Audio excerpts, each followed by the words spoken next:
excited to have Stasha Parker on the Arthritis Life podcast today. Welcome. Hi.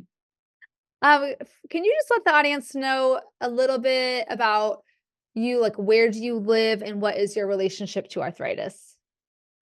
I am born and raised in Maine. I've been here on the coast my whole life. And I was diagnosed with rheumatoid arthritis in my 30s.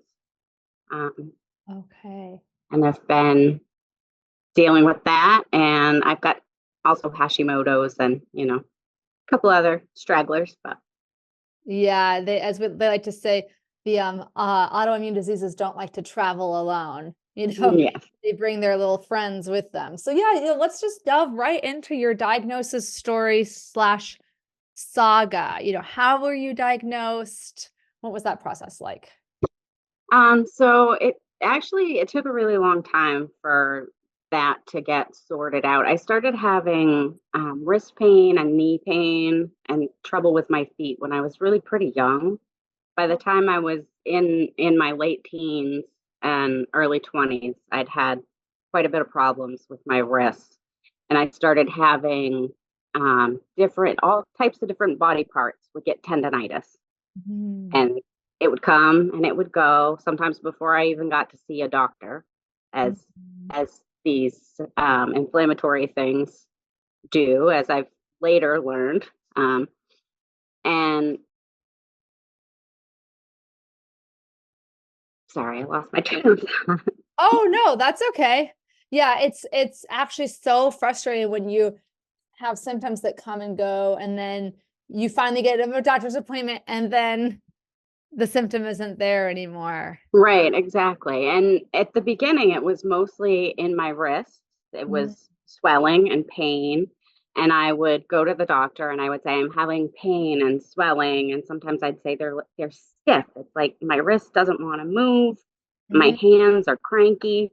And for whatever reason, timing perhaps, they kept hearing tingling and numbness, even though those weren't Oh, the symptoms I was having. And they were saying carpal tunnel over and over. I heard carpal tunnel. And honestly, by the end of it, been told by 7 different doctors that I had carpal tunnel.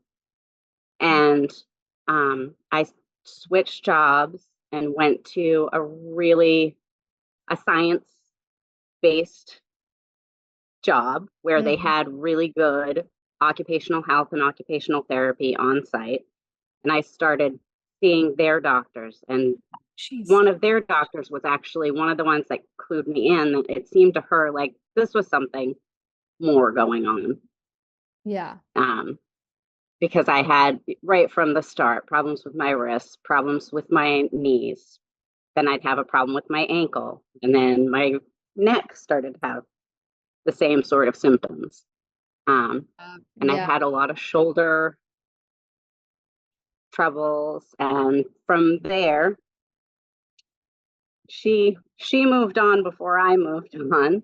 And I saw 2 more doctors before I got to the point where they'd done nerve testing and they gave me the diagnosis of bilateral carpal tunnel and bilateral tarsal tunnel. And that was the appointment at which I looked at my doctor and I said, okay, could this be inflammation? Hmm. Is this a, a greater problem? Is it really structural or is it something else? Because he was recommending surgery, 4 surgeries, Mhm. and a lot of recovery. And for something that it didn't feel authentic to me. Mhm. I never had pins and needles.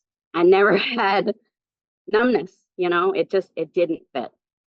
And so he kind of gave me well, I guess we can if you really want to. Mhm. Um, and I got a referral to a rheumatologist from there and went and did blood work. And before I even got home, she had called me and told me that it confirmed that I had rheumatoid arthritis. Wow.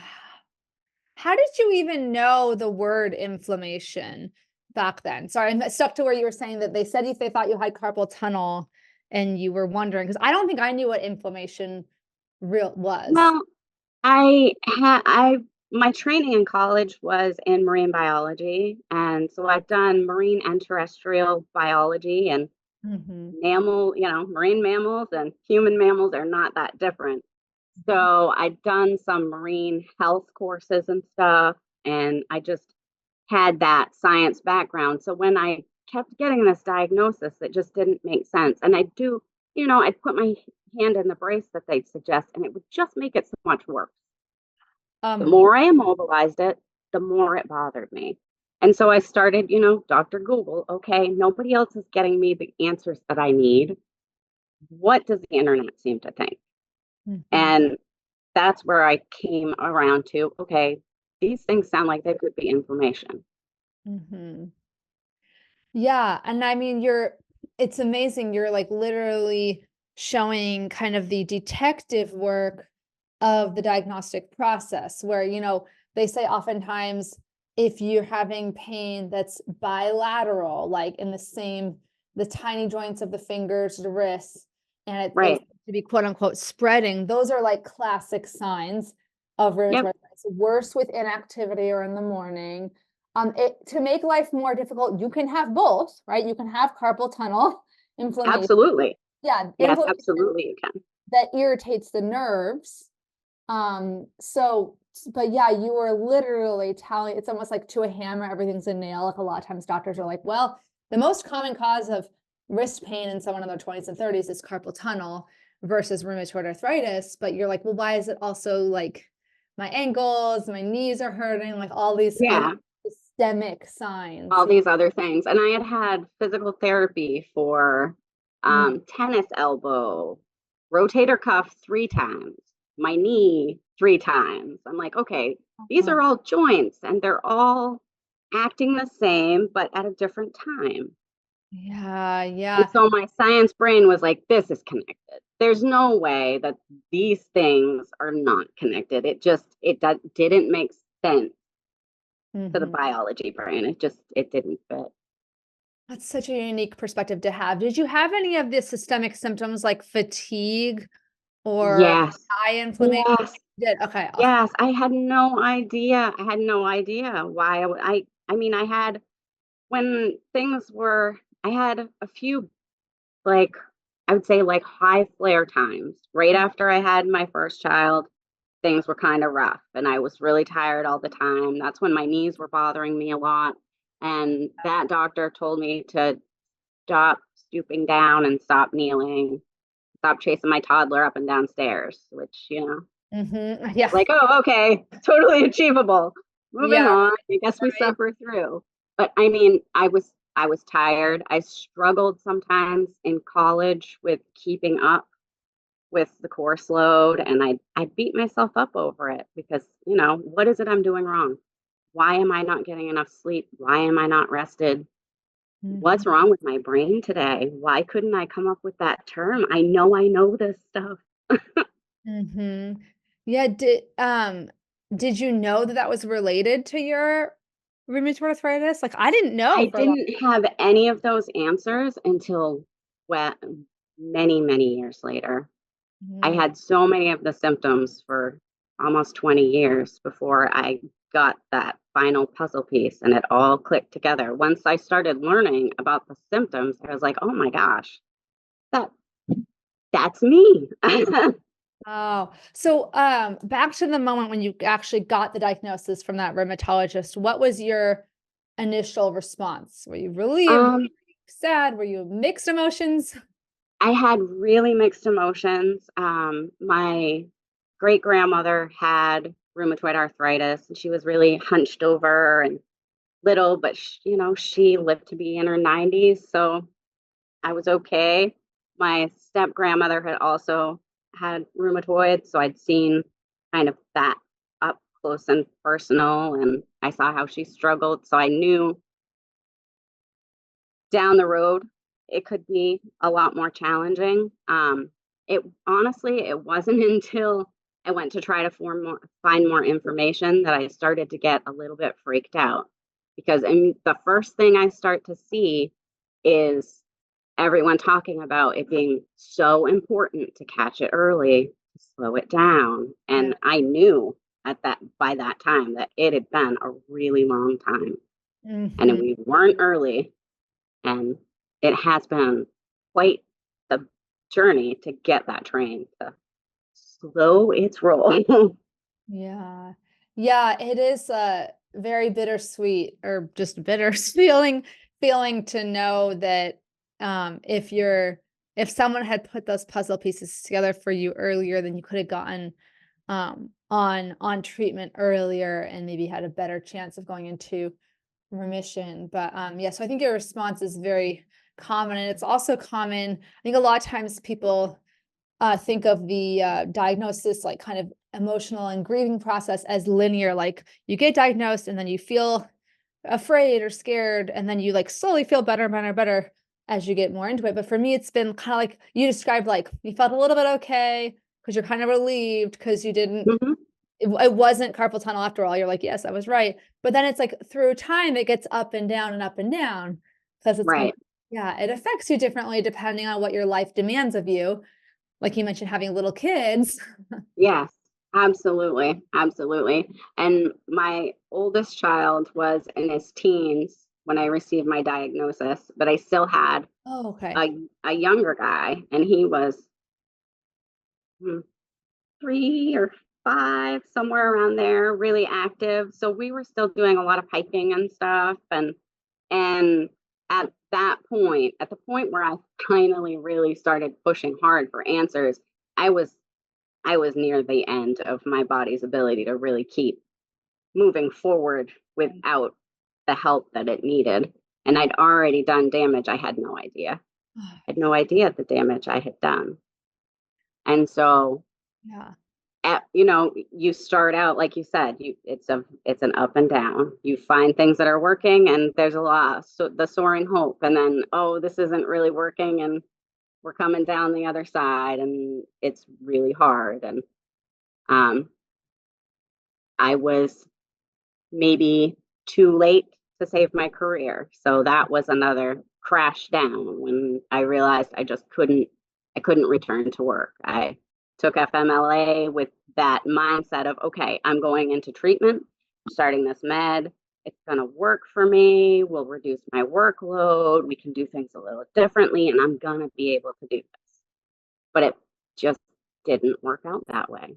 And that was another one of those crash down. Where do we go from here? Yeah. What work were you doing? What were you doing at that time? I was working for the Jackson lab in the mouse rooms. I was a mouse breeder, animal care technician. So I did some of the testing that they need to do on their mice and took care of colonies. And it's a lot of repetitive work Hmm. using forceps and picking up little tiny mice and water bottles and whatnot. So Yeah. hard Yeah. on the hands. Very hard on the I was just reflecting, and when I went to the dentist yesterday on, I have a little list in my head of most difficult careers to do. Hmm. And, dentist, surgeon. Yeah, I'm gonna add and lab animal care technician to that list. It is, and it is really hard to know, like, you said you were on FMLA, like family medical, for those not in the United States, because I know we have a lot of international listeners, that's Right. Family Medical Leave Act. So you get a leave of absence from your job while your job is protected and while you try to Hmm. get better. And you don't know at that point, are you about to go on one of the RA meds and have that miracle effect? It does for many Right. patients. You all of a Yeah. sudden, like, wow, I can move again. I feel great. Right. But you don't know at that point, are you gonna be one of the people who are you're like, "Oh, this one didn't work, let's try another one," and it's this very, yeah, yeah. How did your treatment, I mean, I know you said you ended up not being able to go back to work, so that kind of begs the question, yeah, I mean, it's hard, I'm sure, to condense this. We could probably talk for a whole hour just on our medication journeys and our treatment journey. Right. But yeah, what are some of the treatments you've tried and what has gone well with your treatment plan? At first, we just kind of went through a bunch of things and crossed them off. Basically, my system does not deal well with many oral medications. My Mm, stomach goes off pretty easily. So anything that's gonna make me have stomach upset constantly is just gonna, it makes my quality of life not worth Yeah. being on that sort of a medication. So Mhm. we eliminated some in that fashion. I had a nerve reaction to one of the medications. I think it was Arava. Um, caused some tingling, so they had me discontinue that one. Mhm. Um, and then we tried a couple of biologics. They gave me a little bit of relief, but it took really quite a long time. I want to say around 3 years to land on Orencia finally worked for me and worked so well, honestly, that this last year it lost its efficacy for me. It wasn't really doing the job anymore. And because it had worked so well, though, I kind of clung to it for a bit longer than I probably should have. But um, then I've moved on to Remicade this spring, and that's, knock wood, really working well for me.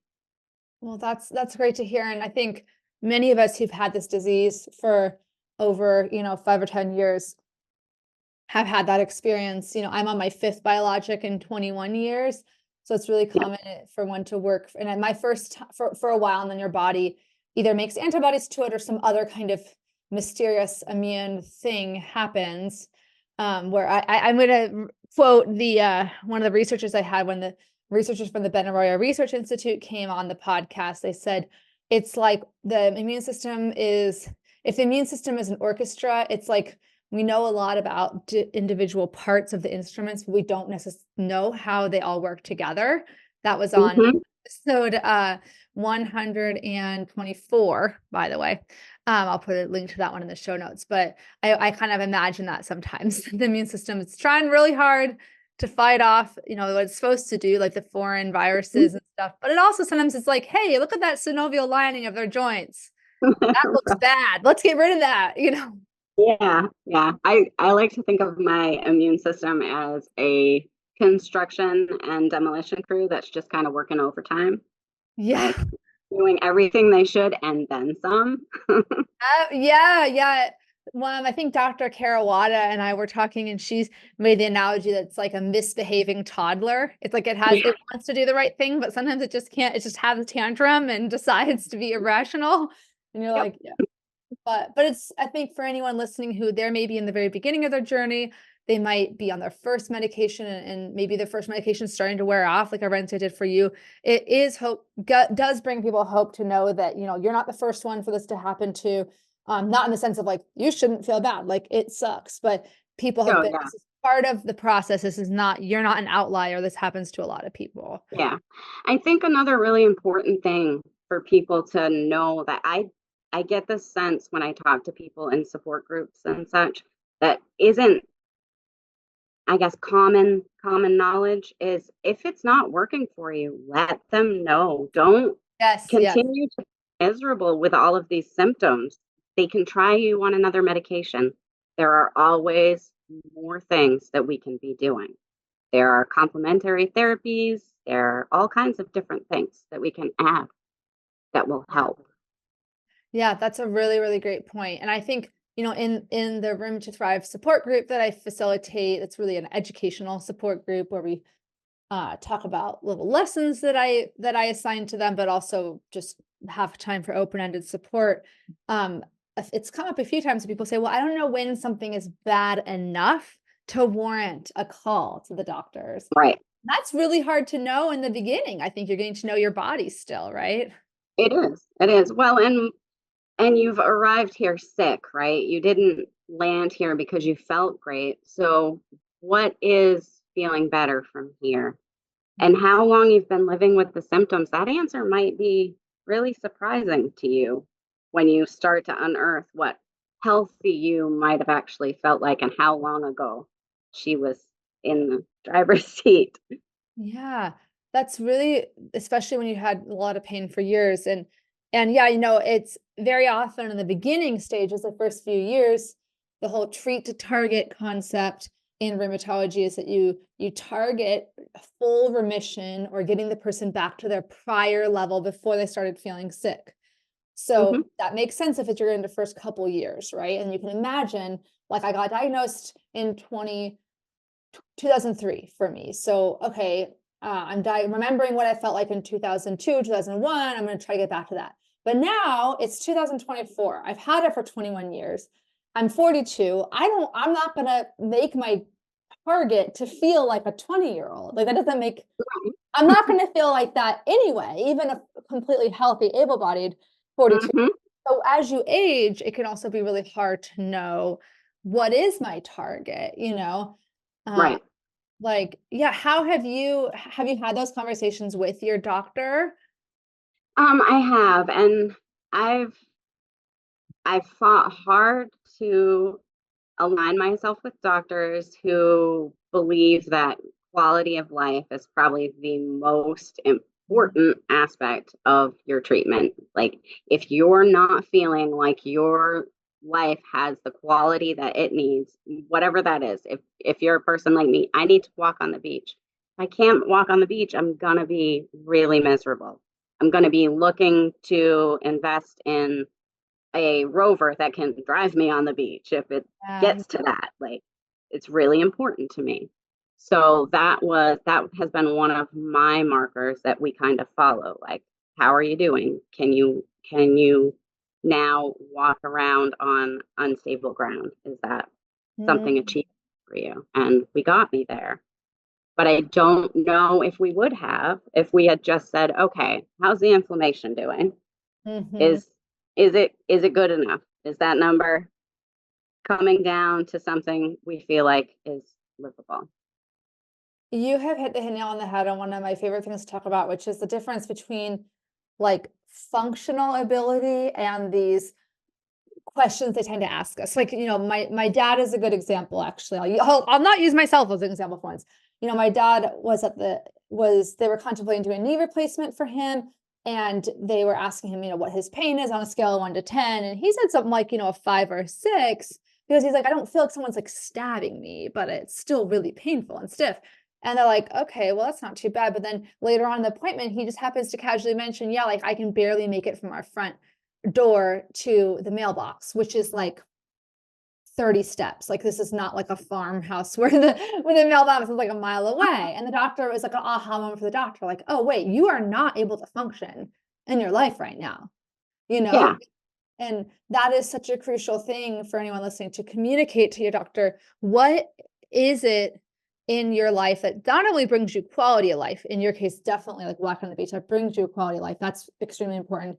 And you can even go a step more basic than that to communicate to your doctor. What are the specific functional things? This is me being an occupational therapist that you can and hmm, can do. Like in OT, no task is too small. If you have a hard time holding your phone because your fingers are, fatiguing or you have so much pain, that's something that's part of your life because we all need our phones now, obviously. right. Stuff like that. Or you can't, wash. People say, well, I didn't tell my doctor because it seems so basic, but like I can't do my hair. No, you have to Hmm. tell them that. They need to know what you can and can't do. Like it paints a more vivid picture for It them. does.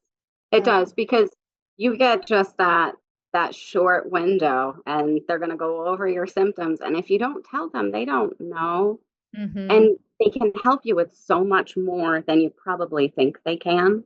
If they can't, they've got a colleague who does other types of treatments that you can access. Yeah. And sorry, I'm now in my head skipping back to the timeline. So when you were diagnosed, your youngest was 3. How old is your son now? He's 16. Okay. So, and this is off the cuff, so I didn't prepare you for this question. No worries if you don't have an answer. But one thing people ask me a lot who have small, children or toddlers or preschoolers is how did you talk about your disability or your illness with your kid, Mhm. kids, and yeah, any words of wisdom for that? So we have an honesty is the only policy kind of household, and that's the way I was raised too. All questions are always answered as honestly as you can. Mhm. Um, so when it came to it was just kind of natural, for me to say, I can't do this today because my feet are really bothering me. And so we're going to have to do this different. I'd love to get down on the floor with you, but I'm having a hard time with my knees. Can you come up here and sit with me instead? Mhm. Um, and I can I can say that because I had with my oldest, I was a lot more functional. With my youngest, I was struggling a lot. Yeah. So it's almost like they had two different childhoods. And I Mhm. felt quite a lot of guilt over that, as a mother will, um, that he didn't get that active mom, and he's an extremely active nature kid. So I felt it maybe kind of double because I couldn't be out there with him, taking it all in and sharing all those wonderful biology lessons and all that fun stuff. But I found that it's made my kids really caring and conscientious. They're very helpful young men. They notice when people need help and they lend a hand. I think as long as you're open with them, kids are full of forgiveness and love and understanding and acceptance. They're Mhm. they roll with whatever is normal. Yeah. I think that's a really, really beautiful point, and I like that you acknowledge, like, you're not sugarcoating it. You're saying, like, you did feel guilty, but at the same time, like, you can recognize that there are so many, that you will never be able to disentangle what parts of their personality were shaped by this, right, versus other life experiences, but, Right. it certainly, I think there is, a lot to be said for raising children in an environment where they understand that humans come in all shapes and sizes and abilities, and that and privileges, like health is a privilege, like being able It to is. walk is a privilege. We don't all have that, Right. and you kind of open your eyes to that earlier, whereas I think a lot of kids who aren't exposed to that kind of feel invincible, or that being able-bodied is the only right way to be, in the Right. world. Yeah, so Right. Well, actually, so a story from when my youngest was little. He had a friend he talked about in school constantly. He was Mhm. always telling me stories about this person that he was hanging around with on the playground. It wasn't until I went to his spring concert that I discovered that Noah lived in a wheelchair. That's Mm, not something Vincent ever even mentioned, thought about. It didn't bother him. He didn't ignore that kid because that kid couldn't keep up. He went over and talked to him. And yeah. I think that's because he had that early understanding that we're all great. No matter what we can do, we're all great. Mhm. That's a really beautiful thing. It's so funny that the things that we think are gonna be a big deal to kids are usually not, and then something we didn't even think of is a huge deal. You're like, "Well, Right? he likes Nintendo, and I like the Xbox," or something, and you're like, "Oh, sorry, those things are Can't be friends. apparently those are extremely important." Like, but yeah, I remember the first time my son was really into cars and trucks and things that go, Richard Scarry book reference, but, Hmm. and the first time we were at Gasworks Park in Seattle, the first time he ever saw a power wheelchair user. He looked up at me like eyes big as saucers, and he was like, "Uh, why do we not have one of those?" Like, that is a chair that is like, it has the 2 things I love the most in the world, It's a chair and a car. electronics and wheels. Like, what like, he just only saw it, and this is not to say that everyone's that way, but he saw it as, like, the independence mobile that it is Yeah, meant to be. He didn't see it as this it is. sad, tragic thing. He was like, why are we walking, mom? We could be using that." So it's just anyway, thank you for going down that road with me, because that's, something people, uh, ask a lot, and, the other thing I wanted that's kind of unique in your story, or something I wanted to talk to you a little about, is how your experiences having to go through so much self-advocacy just to get your diagnosis, and how that turned you into writing. I would love to hear more about how that evolved. Yeah. So after I stepped away from work and gave up, well, I didn't give up on that. Nope. I took that Pivoted. disabled label and I set it to the side and I said, I'm not sure how I feel about that. I'm Mhm. not sure I can wear this. And that's one I still struggle with. And I know it's not a bad word. And I'm trying to trying to convince myself that it's it's not me. It's a reality of how I face the world, right?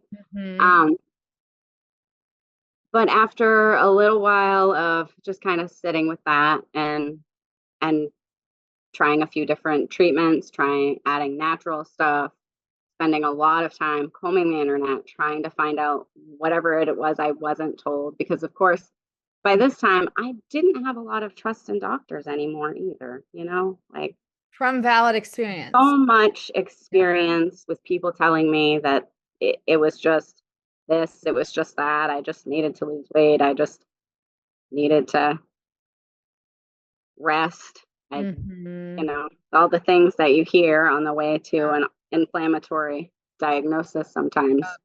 Um, so I had been spending a lot of time doing research and I was finding information, but I was finding kind of two camps. There's the science camp and there's the natural remedies camp. Yep. And there's so little The crossover Venn that I was diagram is actually tiny. I was getting kicked out of both groups Yeah. because I lean heavy on science and nature. I Mhm. don't see where they have to part. For me, a natural remedy that works just needs the science done to back it up and probably needs some funding or something to get that done, right? Like Mhm, mhm. I don't knock it until I've tried it. And if I've tried it and it works, I have to believe that it works. Right. Yeah. So There's a huge difference too between I know we talked about this little bit of a spoiler alert or not spoiler alert context that you and I met earlier this year, 2024, at the Rheumatology Research Foundation's investigators meeting. We're both invited there as like patient yeah. advocates. Had a really great conversation about this. And listeners know this is one of topics I find most interesting, which is this, yeah, how well the thing I find interesting is the psychology of medical decision making, how Hmm. and then but that the psychology of it is informed by what information we are exposed to and Yeah. how that information is phrased, like linguistically Hmm. phrased, like in terms of costs and benefits. And, there's a huge world in between saying, I tried this and it works for me. It might work for you. And I tried this and it worked for me, therefore it will work for you. Like those are Huge. completely different statements, but often they're seen synonymously. Anyway, so Right. continue, Right. continue. And that's what I was getting kicked out of some of the Yeah. groups for saying things like, I tried this and it worked for me. Mhm. Yeah, Um, and that shouldn't be the case, that you should be your own experience is valid and right. a support group, like, obviously the moderator of the support group is allowed to, like, decide. It's their own little, like, dominion. Absolutely. I have my own, so I'm like, I am the queen of this. I can say what the rules are, but yeah, it's a shame that those are conflated. The "I tried it, it worked for me" is not the same as "I tried it, therefore it'll work for and it worked for me, it will work for you," you know? Absolutely. Absolutely. So I was finding, the two distant voices, and I started to think about um, writing used to be a hobby. I Mhm. love science. I love doing research. I'm pretty good at breaking something complicated down into terms that kids can understand because that's what a Mhm. lot of the science leadership positions I had is working with kids. Okay, I didn't So know that, yeah. so I started to consider how I might help people to understand this information in a way that is approachable as far as this honestly the treatments that are being offered by medical professionals, they get they get the scary rap because a lot of the information you can find about them is just the negatives. You know what I mean? Like it's this I whole rap sheet. I live this this is all, And you're where talking is about my the comment section. Every video I make about methotrexate, the comment section is like, what? Why are you saying it's like fine for you? Like, I thought everyone who takes it is like throwing up all day and gets cancer, and you're like, whoa, whoa, whoa. And again, valid experience that some people have. Nausea is the most common side effect, but it right? doesn't happen to everyone. No, it And doesn't. I so mean, anyway, sorry, preaching to for the me, choir. it didn't work. For you, it works great. Yeah. And we're all different individual biological beings. And so I wanted to start kind of sharing my own experience, partially just to keep track of what in the heck it was I was doing. Yeah. Um, but I also wanted an outlet for that information gathering researcher. She needed something to do. She was starting to Mhm. go a little stir crazy inside my head. And Yeah. and if you don't keep your very imaginative and busy brain busy doing positive things, anxiety just gets worse and worse and worse, right? Mm-hmm. It Yes, creeps. yes. Yeah. So took up writing again and just one day decided I was going to start a blog and wrote down my diagnosis story for the first time and shared it out into the world kind of nervously because I'm actually very much an introvert. I'm a private kind of person, Hmm. but I felt like there aren't enough people saying that you have to, for one thing, fight for yourself. You have to be your own Yeah. advocate. You have to know how to talk to medical professionals. You have to know how to ask for help. There's all of these lessons that I had learned that I just felt like I needed to share with people who hadn't heard yet. Hmm. Yeah, and it's called tenaciousme.org. And I love the tagline, tackling disabling autoimmune disease with obstinance and humor. That's me in a nutshell. I was gonna say, but when I met you, I would never have put the adjective obstinate or obstinance, but Hmm. in terms of because you're a very pleasant, warm, friendly person. But I'm wondering, I have an idea of what the obstinance means in this case, but how would you describe it in your words? It is that stubbornness. It is that voice inside me that says, well, you're not really exactly disabled. You're just slowed down a little. You're Mm-hmm. not really like, yes, RA is impacting and shaping how your life goes, but you get to be in the driver's seat and decide which turns we're taking and which turns we're not taking. Mm-hmm. And it is, I don't know, I just don't have a sit down and be sick kind of mentality. I can't Mm-hmm. do it. I'm too stubborn. Yeah, yeah. And I think, I think we've kind of alluded to a conversation. Like, I want to come back to the stubbornness because that's what I thought it meant. That's good. But also, there is a rich conversation in the disability community about the language we use around, person with disability versus disabled person. And I'm very familiar with these kind of identity based debates because my specialization in occupational therapy before I specialized in arthritis was developmental disabilities, especially autism and kids that are twice exceptional. So autistic children that are also like highly gifted and have like multiple disabilities. Maybe they have Mhm. ADHD, anxiety, autism, and they're gifted.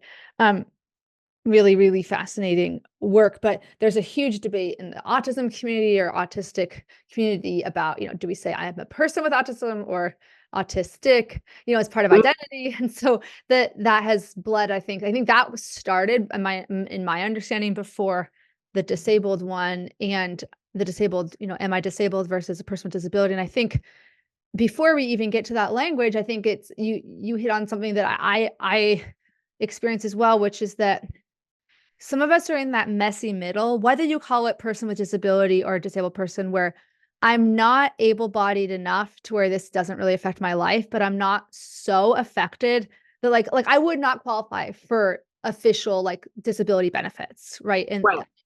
at this level of function that I'm able to do, I've been very lucky. I did get put on fairly early and aggressive. I got put on early and aggressive treatment Hmm. after my first systemic full body flare, although I had had a sprained finger for over a year before my diagnosis, which is Yeah. So, in retrospect, but it wasn't a clear case. It wasn't bilateral at that point. Um, right. but it's hard for us to find an identity where um people who are they're partially well controlled with medication. Uh, Mhm. like where do we fit in the disability community? Have you found that with your like advocacy work and stuff like that? Yes, absolutely. It's a touchy subject, and I think in a lot of ways it's because it's so personal to people. I mean, you're talking about how I identify myself, and Yeah. I'm a person who's never been super comfortable with labels anyway. I think Mm, that when we label ourselves a certain way, sometimes we've placed a limit that mm, it might not be real. It might be something you can push out of the way yeah. and not be that person, like maybe you're a nice person, but that doesn't mean everything you ever do has to be nice. You Yeah, that's true. can, That's so true. you can and maybe sometimes might have to be not nice because that's what the situation demands. Yeah, yeah, yeah, so to anyone listening, I think it is each person, has the freedom to choose how they want Mhm. to identify. But I do think the thing I respect about, or the thing I understand as a positive in people's effort to reclaim the word disabled is to say that, this is not the worst. Like if you think of, the worst thing that could happen to you, right? A lot of people are like, oh, I don't want to be disabled. That's like, or this kind of forced toxic positivity where you're like, you're not disabled, you're a person with a disability, like you're a person first. You're like, well, now you're just, you know, you're now making me feel like you're what's the word when you are like treating someone like a Like child. minimized. Yeah, Yeah. minimizing it so um it's a whole interesting, world, but at the end of the day, yeah, I'm on a practical level. I call it what you want, but just help me and see Right. me, like see me and see that people with disabilities or disabled people are valid, members of society and don't. I just got back from my 20-year college reunion and I was actually able to ask in front of like 100 people, the president of the college of Vassar College, like, what have you done about accessibility in the last 20 years? Because it was this beautiful, historic, Vassar College in upstate New York. It is absolutely stunning, but Hmm. like most buildings built in the 1800s and 1900s, then none of them are very accessible. But so she actually spoke to that being a priority, which is great. We need, more places to be accessible. Yes. For me, that's more important than whether or not I identify as disabled. Like, obviously, I recognize that there are things that my physical being is not very good at doing at this point. Hmm. And I see other people who are not very great at doing some things too because their body just isn't up to the Yeah. task. Yeah. And so I would love to see us approach it in maybe even not just entirely a disabled, but everybody's got a little bit of Yeah. something is hard for somebody. Yeah. Everybody's got something that's hard. And maybe you're not really disabled, but you still have a hard time with heavy doors because you just don't have the arm Mhm. strength. Exactly. There's a huge spectrum of ability and especially when you include mental health in that, Mhm. I feel so lucky to have, we think about like adverse childhood experiences. I grew up without any adverse childhood experiences. That's like Mhm. so, my own therapist was like, your childhood was a positive outlier. Like I just love that. Like I'm a positive outlier, and that is something that End of the spectrum. yeah. Oh, yeah, and a lot of people yeah, I feel so fortunate for that, and that has shaped who I am, and that's something that's like, but at the same time, so it's like, even though my body maybe has broken down and I still carry other kind of positives, and I think that that's seeing yourself I think when you get diagnosed with something like rheumatoid arthritis or any other autoimmune, you can become very myopic vision, like just everything becomes about your condition, you can forget yeah, Yep, your life. it can. And that's that's dangerous in a lot of ways because it it limits where your um where you think you're going because you have this picture of what somebody with rheumatoid arthritis can do, what that looks like. And Yeah. so it might not match your reality very much at all, depending on where you're willing to put your energy, what kind of help you're able to receive, and how your body responds to all that. Mhm. Your journey can be completely different. And the other end of that I find perhaps even more damaging is if you're always looking at yourself as a rheumatoid arthritis patient, you're going to miss that thing that has nothing to do with rheumatoid arthritis that you Yeah. should have gotten checked out and gotten some help with. And it turned out it was really bad for you. Yeah, I love that, and on the either other side of that either other side of that and on the other side of that is, like, in acceptance and commitment therapy, which I've talked about ad nauseum on this, but if it's your first episode, Mhm. it's, like, in a mental health approach, it's kinda like a traditional cognitive behavior therapy and mindfulness-based practices, how to baby, and the part of the part that goes into behavior is actually values identification. So thinking about who you are as a person and what is it that's important to you? Like you mentioned, earlier, learning for you, learning, researching, being in nature. Like these are all things that your disease hasn't. It doesn't fully take away from you. It may make things harder for Yep. sure. You have to do it Yep. differently, but I walk people through this a little bit in the Room to Thrive group, or kind of set up systems where they can, or set up some scaffolding where they get to walk through it. And a lot of people say, like, wow, I've kind of this is helpful because I forgot to look at my life at that 20,000-foot view, which Right. if you're in moderate to severe pain, completely understandable that you aren't Oh, like, absolutely. "Everything hurts anyway, what's the meaning of my life?" Like, Yeah. Yeah. I would say it probably took me 5 years to start to consider what the meaning of my life might be now. It Before that it was survival mode, definitely. Yeah. Let's get me back to where I don't feel like an exhausted owl all the time. Oh my gosh, my friend sent me this, Paul, if you're listening, hi.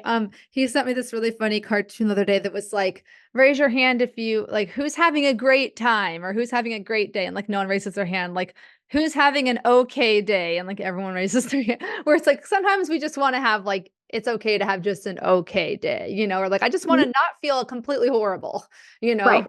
Yeah. Yeah. Yeah. Yep. And before we go to the rapid fire questions, you mentioned earlier that you're typical, or before you started your blog, you had felt like a private person, and Mhm. that's something that I want to talk a little bit about because I've always been a very public, like share everything to the universe person. So that hadn't wasn't one of my struggles with sharing my story.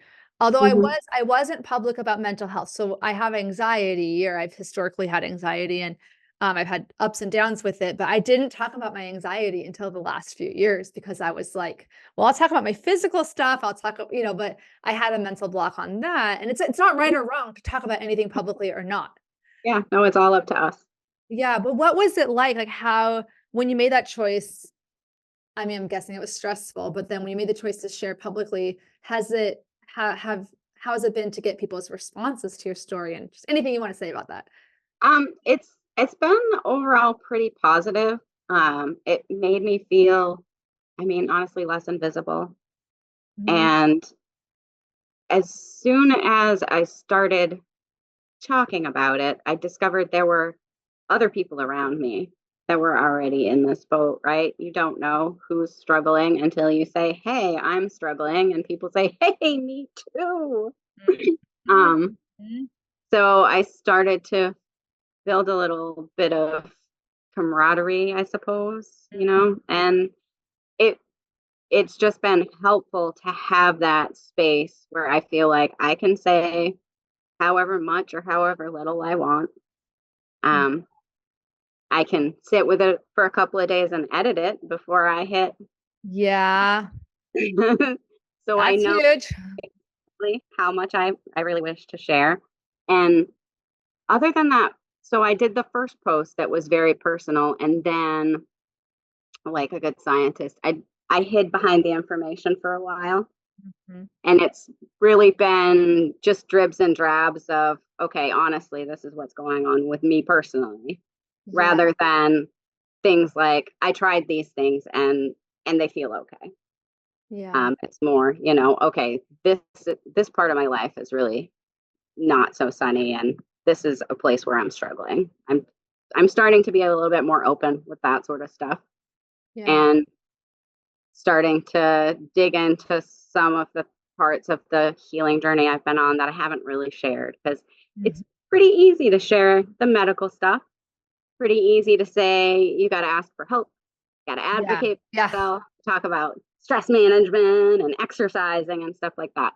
It's harder to talk about managing my anxiety, my Yeah. um, expectations of life, adapting to the reality of now versus what teenage me thought we were probably going to be doing at this Mm-hmm. point in my life. Yeah. Managing my expectations about the things that I can get done in a day Mm-hmm. obviously comes up and down unpredictably, and I never know. Um, Yeah. it's been a really helpful outlet for all of the different types of things that I try to do. But there's more. I've done a lot of work around trauma. I've had a lot of um, complex experiences in my life. Mm. And so a great deal of what I've really had to work on is self love, Yes. trust, it's rebuilding trust in self, rebuilding trust in the medical community, Yeah. learning to stand up for yourself when you've had a traumatic existence is a little bit of a tough thing in the first place. So Yeah. just that first step, that step when I told my doctor after not telling my doctors for so long, I think this is what I need. That was a big thing. But I've never said that on my blog Mm. because I haven't quite gotten there yet, but it's coming. Yeah. Yeah, and that's definitely, sometimes when you start sharing your story, I don't know how much I'm projecting here, but you can feel like what I feel like is a pressure sometimes to share everything. I'm joking, Hmm. laughing at myself. But because it could help someone. Everything that you share is going to help someone, but you do have to, this is me not practicing what I preach, but I'm going to just preach to, do it on your time, on your schedule when you're ready. Because this is the paranoid anxiety side of me, but because you never know how people are going to take your words and they could twist them. Unfortunately, we've seen with kind of media's coverage and stuff. My mom is, she listens and she's looking out for me. And so she'll be like, do you sure you want to say X, Y, or Z? Because what if your insurance company hears and they come back and they're like, well, and Hmm. whatever, XYZ, potentially bad thing. That's the definition of anxiety. It's not like a specific thing. It's like versus fear. But Right. but but I appreciate you even taking the time to share even just that, not the specifics, but that you've had trauma in your past and that that's something you've Mhm. worked through. And I think that that's, so many people again still feel a stigma about talking about it. So Yes. yeah. Yeah. Especially to Yeah. someone like me who's like, "Hi, I had no trauma, yet I'm still messed up." No, just kidding. But like, I I found my way towards anxiety despite having no but I mean, humor is one of my coping skills, so sorry, I'm It's not one of making mine light of it. too. Yeah, yeah. Yeah, one of mine too. I have a dark and twisted sense of humor that rears itself often. So Right. There's a reason they call it gallows humor, right? Nurses, doctor, anyone who's seen difficult things, experienced difficult things, not anyone, but most people, yeah.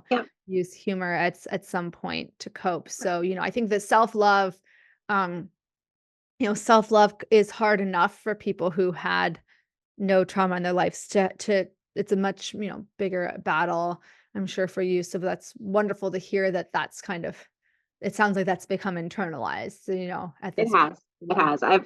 I've come to a place where in some sort of a twisted way, I'm kind of thankful for RA Mm, for sitting me down and making me get to know myself yeah. and listen to myself and Yeah. stop trying to just push forward and Uh, run away from all of the things that think bad things happen and you just want to just go. Okay, leave yeah. it behind me. I'm just going to keep walking. And Yep. you pretend that it didn't impact you, but everything that happens to us impacts us in some way, for better Yeah. or worse. And RA kind of put me in a place where I had to sit down and deal with all of that and learn not to be a people pleaser and learn not to put everybody in front of myself and learn that it's okay to ask somebody for help. They're not going to freak out on you. Yeah. Uh, just a lot of small but big things, Hmm. and one little baby step at a time. That is my philosophy in life. I do nothing in huge leaps. I take small steps, and if that's not going to get me there, then that must not be the path I'm supposed to walk down. I love that. Well, you already answered one of my rapid fire questions, which is, do you have a favorite like mantra or inspirational saying? So it sounds like do nothing in huge leaps, small steps. I love that. That's beautiful. Do you have any specific like words of wisdom or messages for somebody listening who might be newly diagnosed? um, don't try not to be overwhelmed. I know it is absolutely overwhelming, but try just to take it one piece of information at a time. Approach Mhm. it one day, one small change at a time, and you will start to feel better. If you don't start to feel better, make sure your care team knows how you're Mhm. feeling. Yeah, huge. Um, Huge. yeah. Do you have a actually, I'm gonna add to that from my own delusional optimism history slash stubbornness, which is do not try to delude yourself that it's going well when it's not. No, don't. Be honest first with you and then with other people. Yes. Yeah, don't struggle to open the water bottle. Hand that to somebody and ask for help. Yes. Yeah. Yep. 100%. And speaking of opening things, do you have a favorite arthritis gadget or tool in your toolbox? Literal, like physical or metaphorical? Um,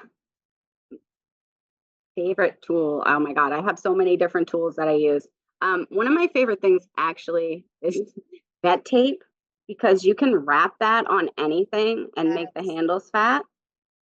Yeah. What did I you call use it? that. What kind of tape? Vet tape, vet Okay. tape. It's Vet tape. Oh it's yeah. like a stretchy Oh sports wrap.